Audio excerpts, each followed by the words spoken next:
What's up? Still analyzing. I'm still mad. Nothing's changed.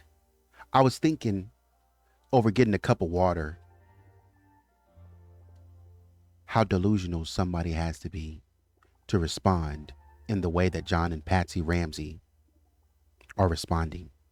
How delusional do you have to be to respond the way that you're responding? I'm not going to talk too much. Let's get into the interview and continue to analyze. I'm analyzing this, and you realize just how ignorant John and Patsy were into the process of what the police had to do. The stuff that they say is just, as some of you guys have suggested, if this was a poor person, it'd be different.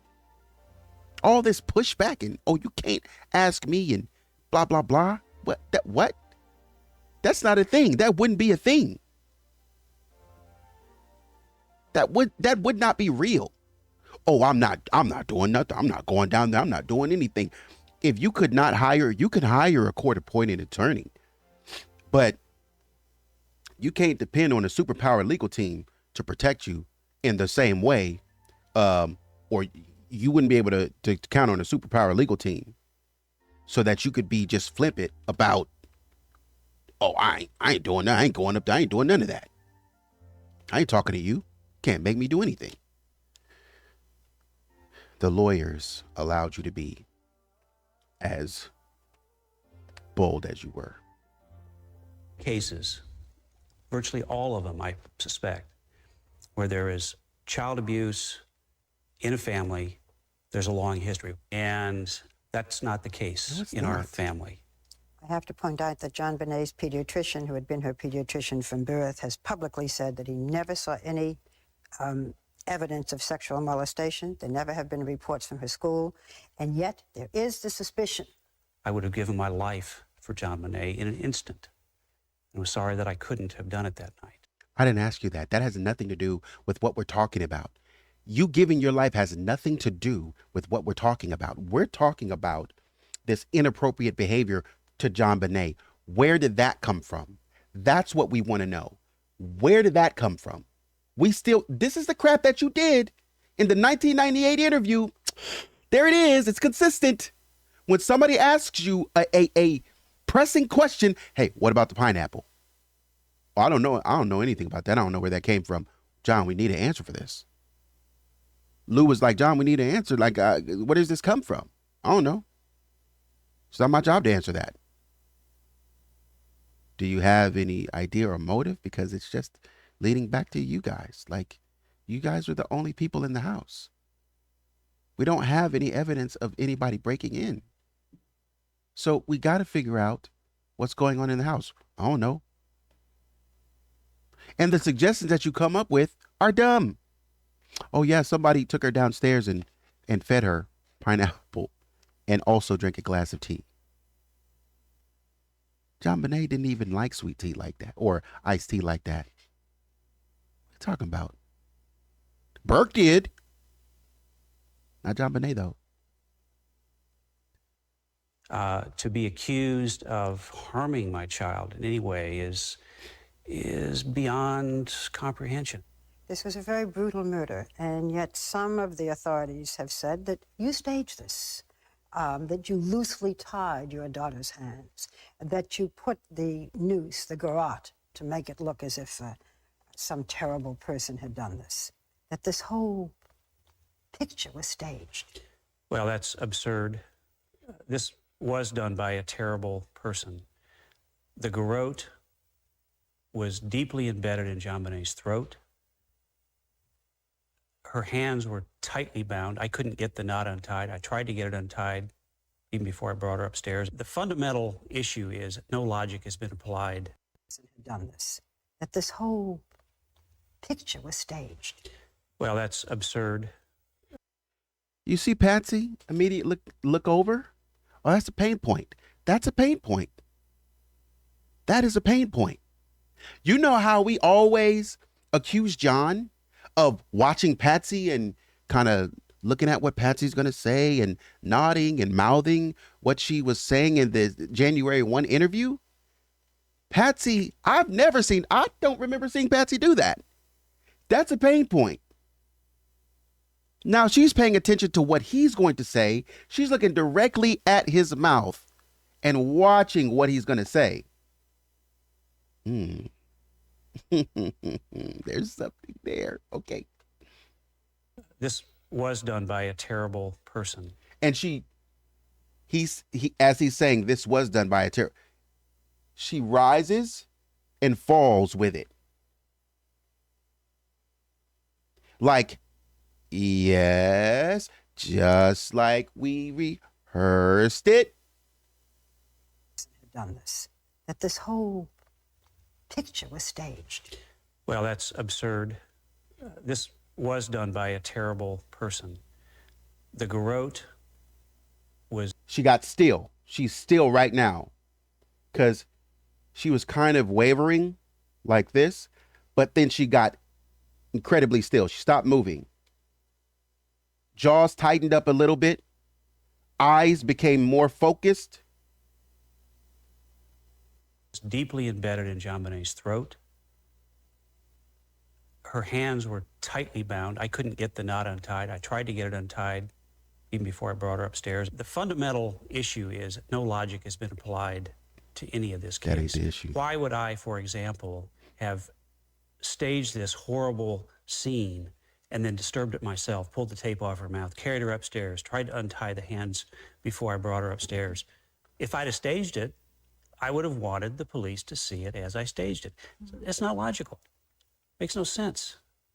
Let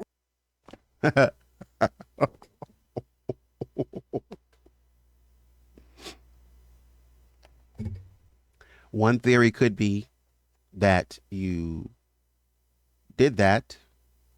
I'm not saying you did. I'm just saying that some might theorize that you did that because maybe you're running out of time and it's better for me to bring it to you than, because clearly you're not going to find it. And if they slip up and find JonBenet in the wine cellar, then they might come to a different conclusion rather than if you just bring her up and say, oh, wow, look what I found.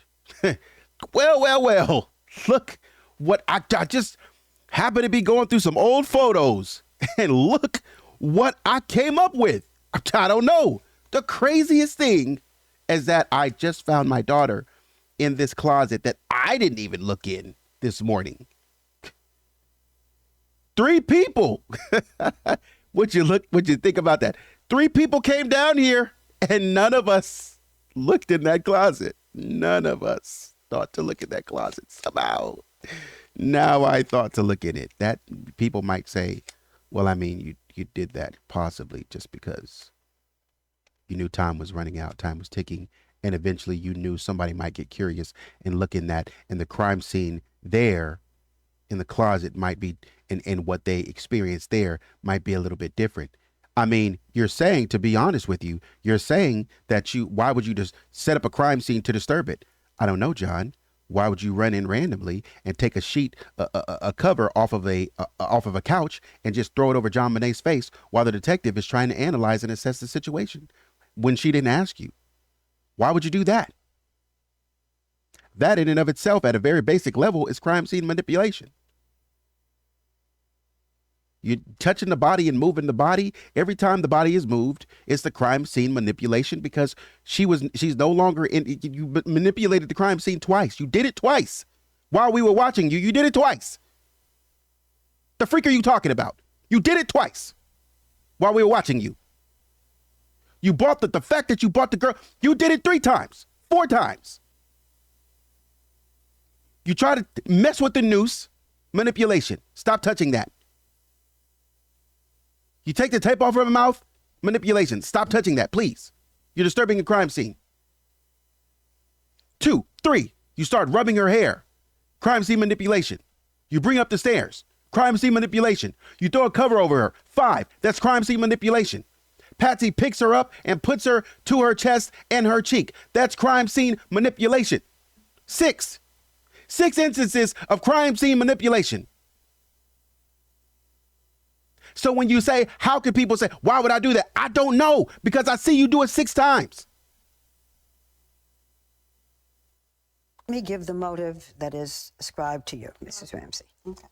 Was bedwetting a source of tension in your house? Absolutely not. All children have accidents. The motive is that JonBenet wet her bed, and that you got angry, you lost it, you snapped, you killed her, perhaps accidentally. You were downstairs, maybe she came down, she said, Mommy, I wet my bed. You said, again, JonBenet, and you either pushed her or you hit her. You were exhausted, you were furious.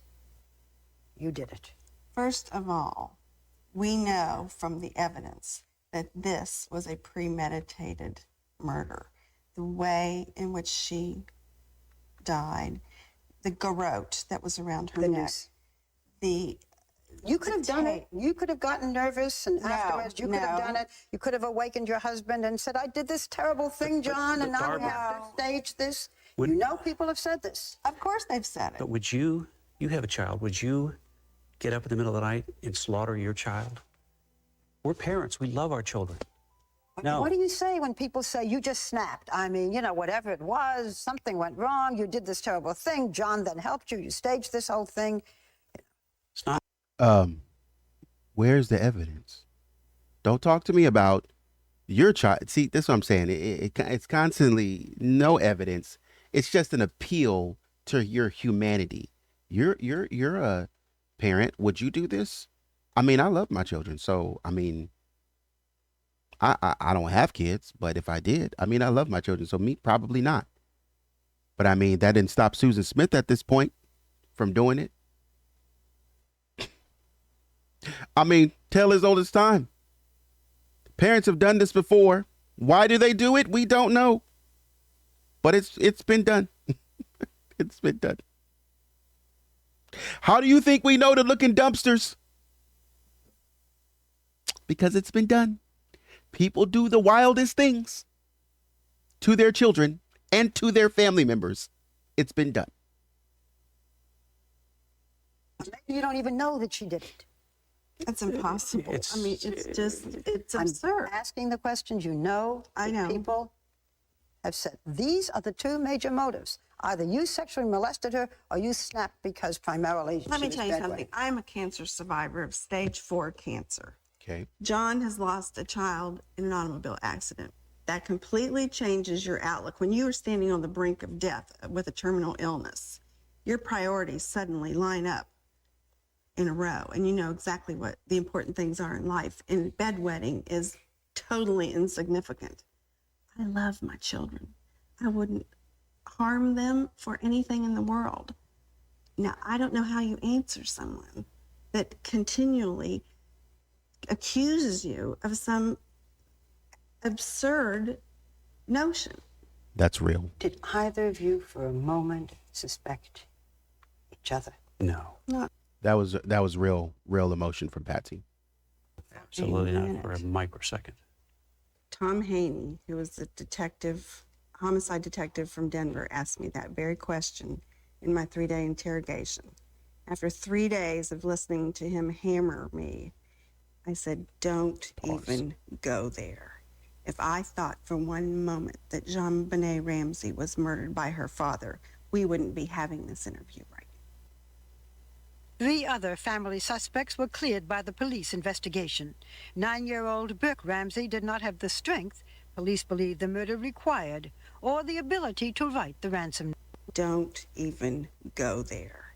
If I thought for one moment that JonBenet Ramsey was murdered by her father, we wouldn't be having this interview right now. That's real, but I don't know how to place it.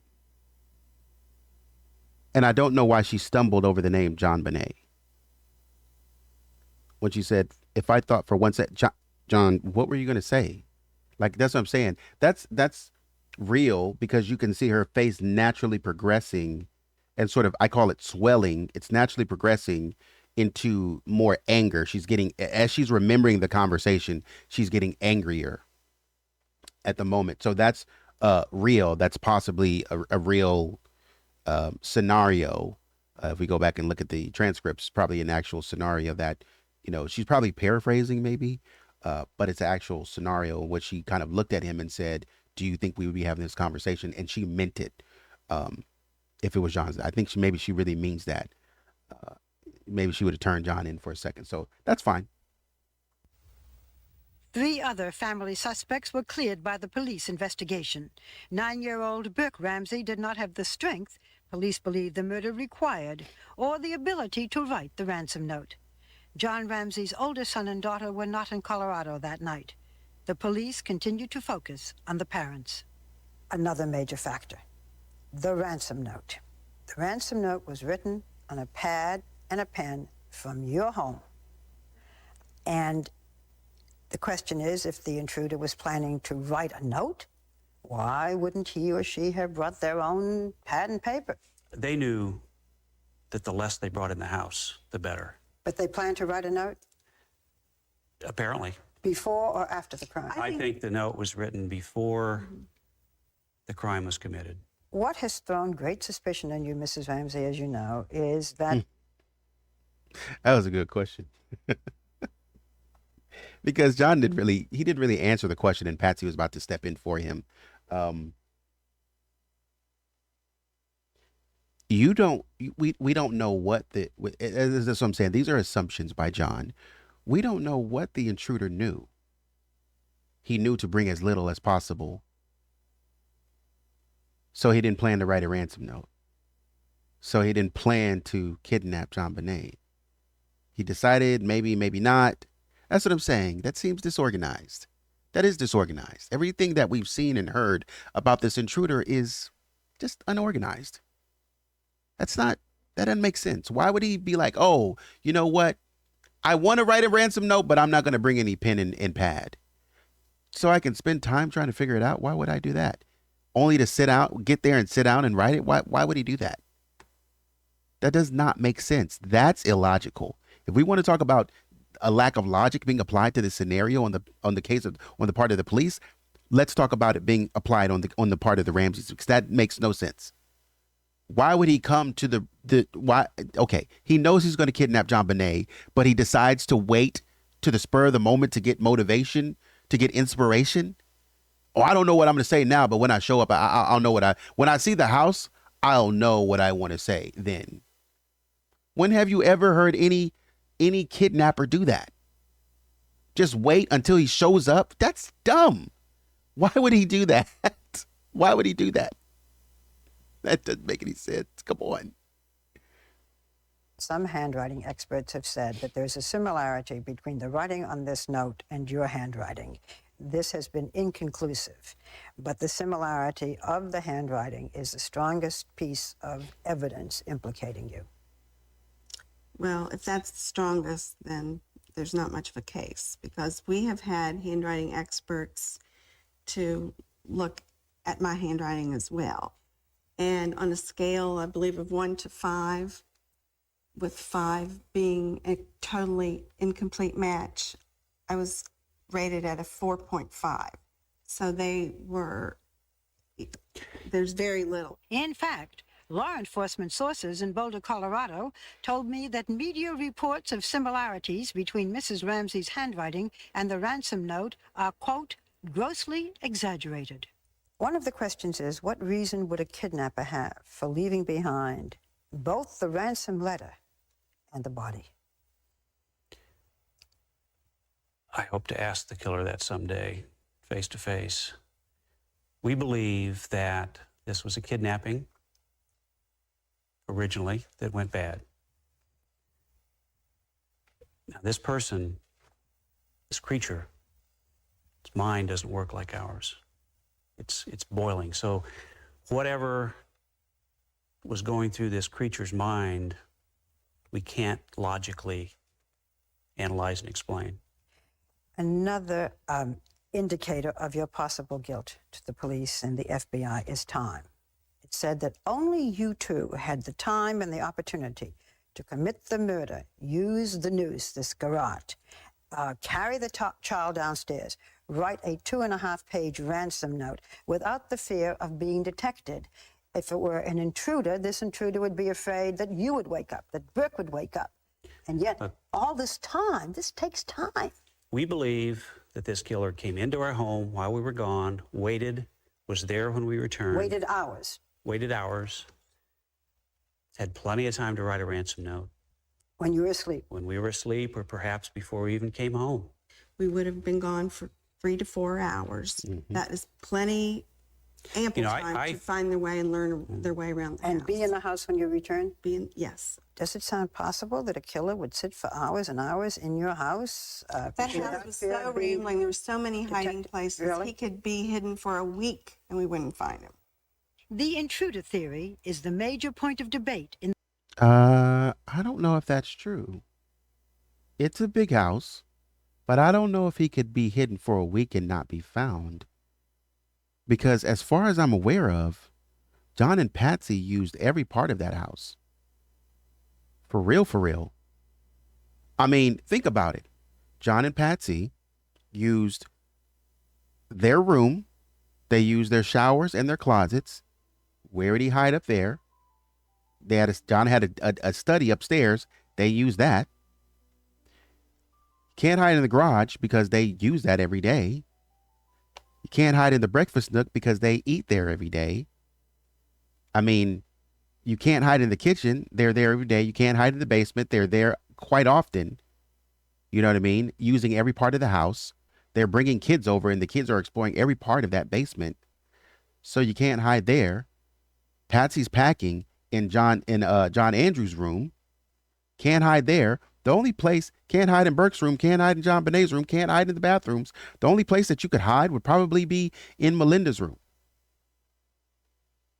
And that's what I'm saying. That is a good question by Barbara, because why would he go there and wait for hours? I probably, logically to me, if he were to go there and wait for hours, he would do it just to be able to get in.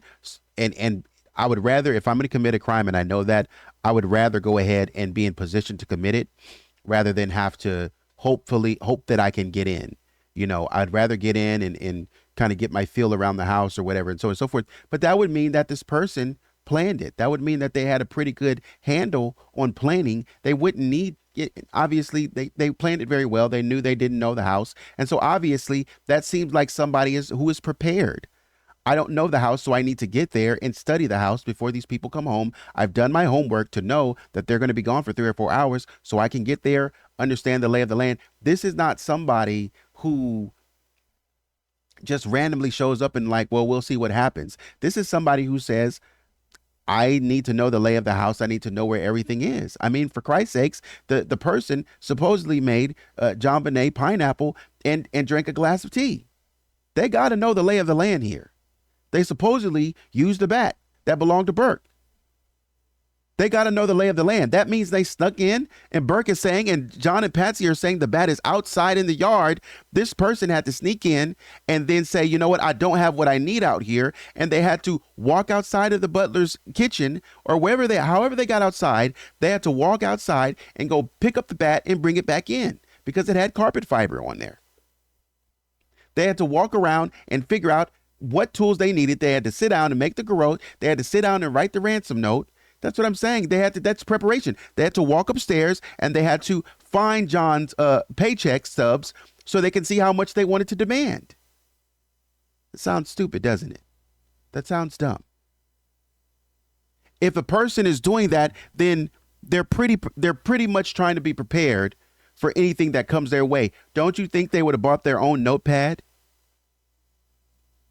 What if, and let's just look at this. What if they would have showed up and John and Patsy didn't have any pens or paper? That maybe they had pens and paper, but what if the intruder showed up and they couldn't find where John and Patsy kept their pen and pads? Then what? We don't have a ransom note. Can the kidnapping go off without a hitch now? Is the person going to be like, oh, I was expecting them to have a pen and pad. You know what? I can't do it. I can't complete this kidnapping. I got it. I have to leave and come back another day. Maybe they did. Maybe they scoped the house before and knew that John and Patsy had been in bed, so they knew for certain I could show up and I can write the ransom note because they're gonna have a pen and pad for certain. Because, you know, if I show up and these people don't have a pen and pad, we're gonna have a problem. Because I'm writing that ransom note one way or another. It's happening. It's like, you gotta, maybe he was going to write it on a paper towel. I don't know. But it begs the question. He has to know what person who's going to rob a house and kidnap a kid in their right mind is going to show up with no pen and pad. It's the simplest thing, but we need it. We need a pen and pad to write this ransom note. And if they show up without one, they're leaving it up to the criminal gods to provide a pen and pad for them to write this note. And if they don't got it, they're screwed. They can't communicate with you. This kidnapping doesn't happen. It doesn't work because I can't communicate to you and say, I need $118,000. What am I going to do? And it doesn't work now. You know what I mean? So all right. You know what? I'll leave it there. I'll stop right there. Thanks for watching. Thanks for the love. Thanks for supporting. I know I'm a little bit comical sometimes, and sometimes I'm really upset, but this is ignorant. This is dumb. This is stupid. Why would a criminal show up? That's just, it's eating at me. Why would you say that?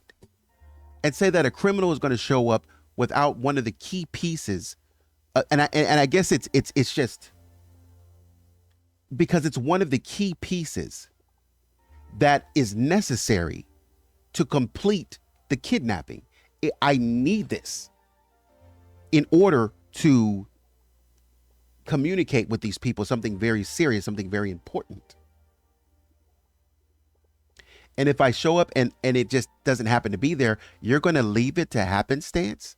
You're going to leave it to chance that these people have the material, right? If you show up and you don't have the material to complete the garrote, then, or the toggle rope, then what? Why would he sit down for 3 hours and create a rope that goes around her head region? Why would he do that? If his point is to take her out of the home, why would he even need to make that? That was poorly executed, because when he put it around her wrist, that's poorly executed because it doesn't even need to go there. He didn't even complete the parts of and that's what I'm saying. He didn't even complete the parts of the crime that he needed to complete for us to be confident in saying that this is a kidnapping, because he didn't do what he was supposed to do. That's why I'm confused. He didn't do what he was supposed to do. How can we confidently say that this was a kidnapping? We have to think about it different. This is just a cold-blooded homicide. We should not look at this as a kidnapping case anymore, because at this point it's a cold-blooded homicide, and we have to figure out who would be cold-blooded enough to do something like this. That's the motivation we need to be looking for. Who would do this? Why would they do this? What's their purpose? We should think of everything that we see in terms of the kidnapping stuff as staging and sort of like crime scene propaganda, and move on and move forward from there and say, okay, what type of person obviously is trying to throw us off of the case? We know that. We can see that. We get that.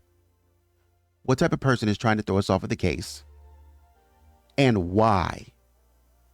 What should we be looking for instead of what we're looking at? A person like this, what would they do? What would they be hiding? Because if you think about it, if you wrote me a ransom note and you put it on the steps, you're trying to distract me from what's in the wine cellar. Why are you trying to distract me from what's in the wine cellar? Who would know about the wine cellar? Because we think about somebody who intricately goes through the house and says, I can hide her here. That's not a room that you find, because not only do you find the room, right? You have to trust the room, and there has to be a reason why. That's a different kind of psychology. Because why does the criminal feel the need to conceal themselves? Or criminals to conceal themselves? Because the acts that they performed were acts for concealment. Staging the crime scene was an act of concealment. Putting JonBenet in the wine cellar is an act of concealment. Going in the train room, putting the boxes and the chairs in front of the room and closing the door and sneaking out the window is an act of concealment.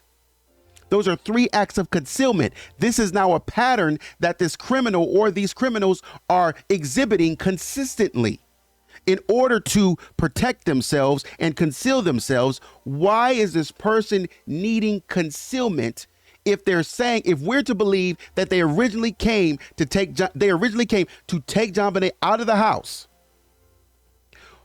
and you mess up and make a mistake, playing around doing something that you shouldn't be doing in the first place. The garrote should have never been in her head region in the first place.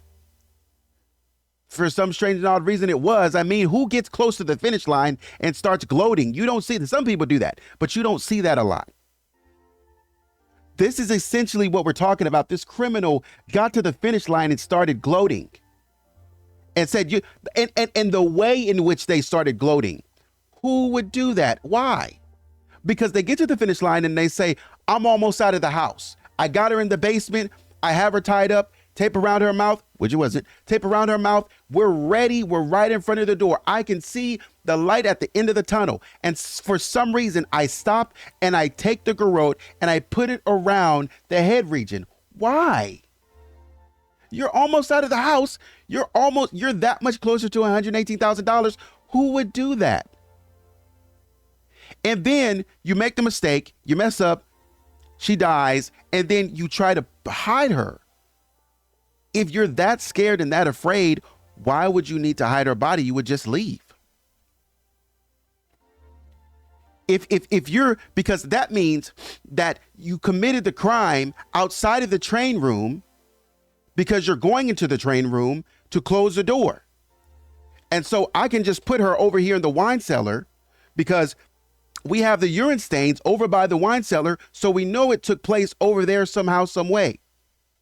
And so over there by the wine cellar, I was over there doing whatever. For some strange and odd reason, I'm over there by the wine cellar playing around, doing whatever I need to do. Why did the person, now we have to ask ourselves, why would the criminal come downstairs, take her over by the wine cellar, and then start this process? Because that is a conscious decision. Instead of going right toward the train room, they go left toward the wine cellar. That's intentional. He's doing that for a reason. And then they say, put this on real quick. Where we found the paint tray, because the paint tray was also over there. Put this on real quick. I want to see how it fits, is essentially what you're telling me they said. And then they, for no reason at all, none whatsoever, they start tightening it and loosening it and tightening it and loosening it. And then, oh, shoot, we made a mistake. Oh, well, you know what? We should put it in the wine cellar and run and close the door behind us and leave. Why are we doing that in the first place? You could have just left. There is no motive there. And if this person is okay, fine. I'd be willing to accept that there is no motive. Okay, that's fine. Sorry, I'm gonna end it here just a minute. But I'd be willing to accept that there is no motive. Okay, that's fine. However, if you're telling me that this person went out and never committed a crime like this again, that's crazy. Because who does this one-off thing? They go into somebody's house, they do this one-off thing, and then they never do it again. And they're like, if this person was just this kind of person who said, you know what, I want to go do this. Maybe, I guess it was on their bucket list to kind of say that they were going to do a kidnapping and then decide not to. I guess that's a bucket list for some people. I would think that this person would go to another house and get off on doing something like that. If that is a fantasy and they get off on taking people to the brink, causing a problem, causing death, and then leaving the house in like under like stealth, under cover of night, then we would see that happening over and over again. This person has a pattern because that's a thing for them. They get off on that. Humans have motive, no matter what. Humans have motive, whether it's I don't like people, I don't like, every serial unaliver has motive. I don't like people. People get on my nerves. I can't stand the state of humanity. Even when they tell you that they don't have a motive, oh, I just did it just because. Later on, if you keep talking to them, they come up with a motive. Every single time. A lot of times their motive is to outsmart society and say, this is a very bad thing that I should not be doing, but I think I figured out a way to get away with it. That's the motive. To see how smart. I want to see how smart I am. I want to see if I can outsmart an entire nation. That would be the motive. But here we have a person who just randomly decided to do something and then just never do it again. You know what? But that's true, though. That's possible. I'll give it to you. That's possible. There was this guy. I was watching some true crime mysteries, and there was this guy, I think back in the 80s or 70s and 80s or something like that.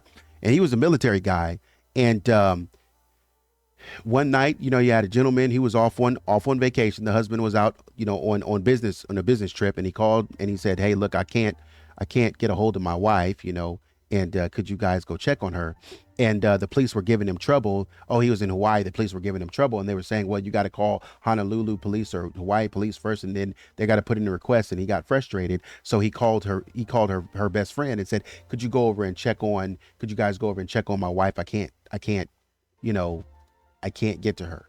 And so when they did, they went in there and they found obviously the woman deceased. And then the 2-year-old daughter that they had walked out of the room. And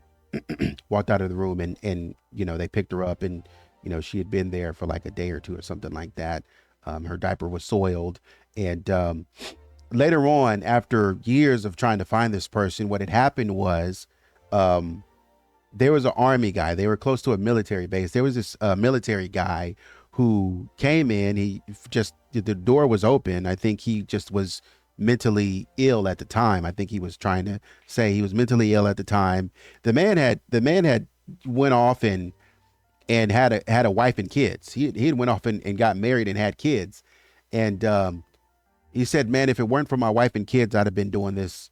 I'd have still been doing this. He said, I believe I'm a serial unaliver. If it wasn't for my wife and kids, I'd have still been doing this. But he basically said, you know what? I was in my head that night. I was drinking a little bit, so I left.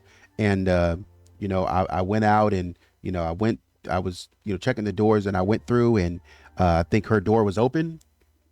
So I went in there, and, she tried to put up a fight, he said she went for the phone. She went for the phone. And so he saw that, and he cut the line quickly.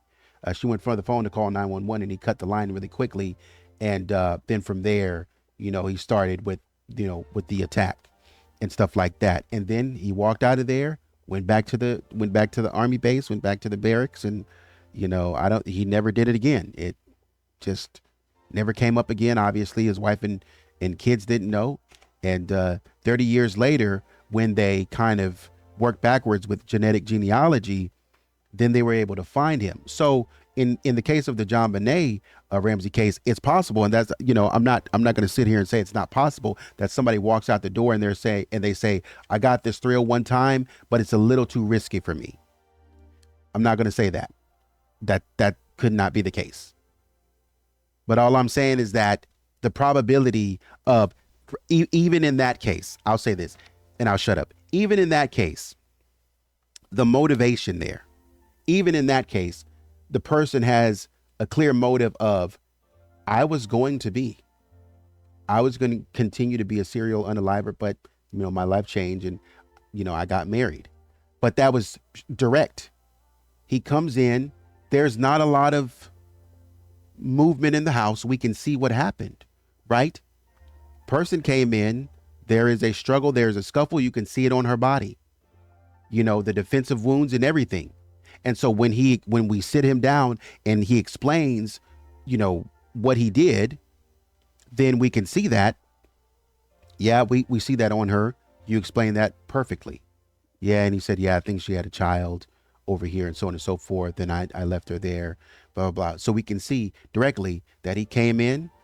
We don't see shades of a robbery. We don't see shades of anything else. We see that he came in directly because I think her cell phone was still in there. Her credit cards, her wallet was still, her purse was still intact, obviously. And so we know that robbery was not a motive. The baby is still there. So we know that kidnapping was not a motive. But for some strange and odd reason, he walks in there and commits this crime, but he goes straight to the room. The line is cut. So, we can automatically say, he's trying to stop her from calling 911. That means she got up and tried to call 911. That means she saw her attacker and she tried to call 911. We see defensive wounds. That means she tried to protect herself. They were in face-to-face, some sort of face-to-face combat. She fought for her life and she lost. We can see that directly. But what's different about the Ramsey case is that it's all over the place. The person doesn't have any, they're upstairs, they're eating and drinking the food in the house. They're, going and getting JonBenet, and they're all over the place. There's no rhyme or reason. They don't take anything from the house. They walk in, they don't even take JonBenet from the house, which was their original intent. So it's like, what exactly were they in the house for? If they're not there to rob or steal, if they're not there to kidnap anybody, if they're not there to unalive anybody, what did they come in the house for? There's no clear motive. Anyways, I'll see you guys on the next run. Much love to you. Big hugs. Keep doing what you're doing. If you're not feeling well, sending love and prayers out to you. Hope that you start feeling better. And until next time, take care of yourself.